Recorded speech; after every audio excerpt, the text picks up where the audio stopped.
Another brilliant piece of news coming in from Paris Olympics 2024. Another bronze for India. This is India's Swapnil Kusale, who's bagged a bronze in the 50-meter 3P event, and also the first such medal that India has managed to win in this particular category. India so far has had no medal in the 50-meter 3P event. Remember, as far as 10-meter air rifle is concerned, and in the latest 10-meter air pistol as well, India has been able to prove its mettle. But the first medal ever for India in the 50-meter 3P event, and this is Swapnil Kusale winning a bronze for India this time around. It was a rough start for Swapnil Kusale as far as the medal round is concerned, but the last few shots, ever since the elimination round began, he pretty much has been steady at number 3 and now winning a bronze for India. Great news coming in, a third bronze for the country after Manu Bhaker in 10-meter air pistol.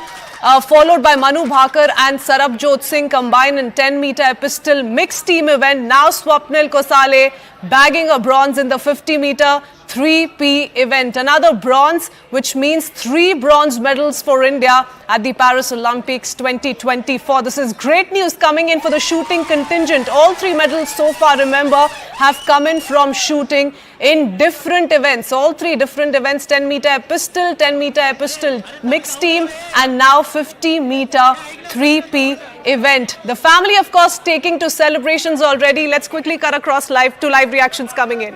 मला खात्री होती अरे अब तुझा काम चालू कर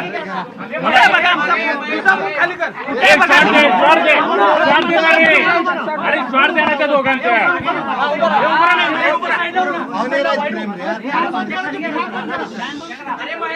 मला खात्री होती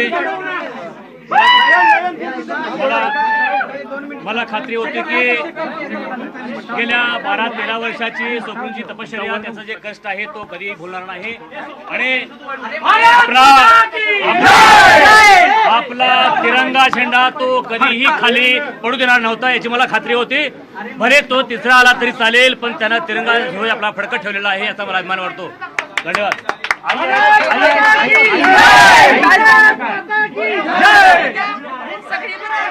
भारत देशात सगळा झेंडा फतकरला, त्याचा अभिमान आहे मला.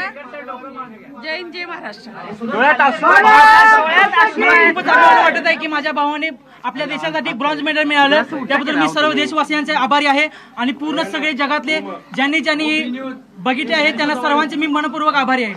काय कशा पद्धतीने सपोर्ट केला तुम्ही फॅमिली म्हणून? गेले अनेक वर्षे, गेले 14-15 वर्ष आम्ही त्याच्यासाठी जे परिवाराला कष्ट सुचलेलं आहे ते आम्ही शब्दामध्ये बोलू शकत नाही. फार मोठा तपश्चर्या आमची आहे आणि यामध्ये त्याचं फार मोठं कष्ट जे आहे त्याचं कष्ट फार मोठं आहे, हे आम्ही विसरून चालत नाही. मोठं योगदान याच्यामध्ये वाटतंय आपल्याला.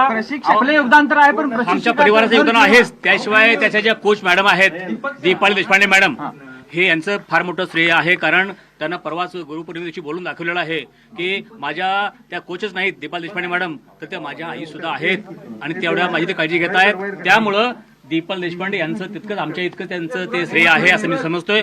आणि साऱ्या देशवासियांच्या शुभेच्छा आणि त्यांचं प्रेम आहे, यामुळे हे त्याला पुण्यही मिळालेले आहे. माझी आई, माझे आजोब, माझे वडील या सर्वांनी मेहनत करून आम्हाला मोठं केले. माझ्या दोघा भावांना, आम्ही दोघे शिक्षक आहोत आणि त्यांच्या कष्टाचं चीज झालेलं आहे. आम्ही आता मॅच बघताना अगदी आमच्या डोळ्यात पाणी येत होतं. खरोखर आम्ही सुवर्ण पदकाच्या आशेनं बघत होतो, पण दुर्दैवानं आम्हाला मिळालं नसो. पण माझा तिरंगा झेंडा माझ्या मुलग्यानं खाली पडू दिला नाही, याचा मला सार्थ अभिमान वाटतो.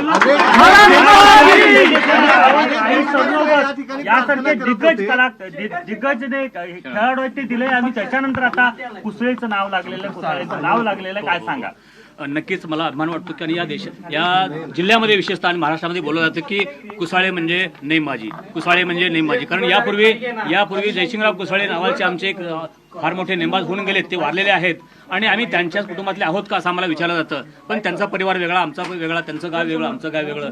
आणि पण या ठिकाणी कुसाळे परिवाराचं आणि महाराष्ट्राचं, जिल्ह्याचं, देशाचं नाव स्वप्नील अगदी चांगलं केलेलं आहे. त्याबद्दल आम्हाला गर्व वाटतो. आणि माझं गाव छोटं गाव आहे, 1200 वस्तीचं माझं गाव आहे. आमच्या परिवाराचं, गावाचं नाव त्यांनी उज्ज्वल केलं, यात मला फार मोठा आनंद वाटतो.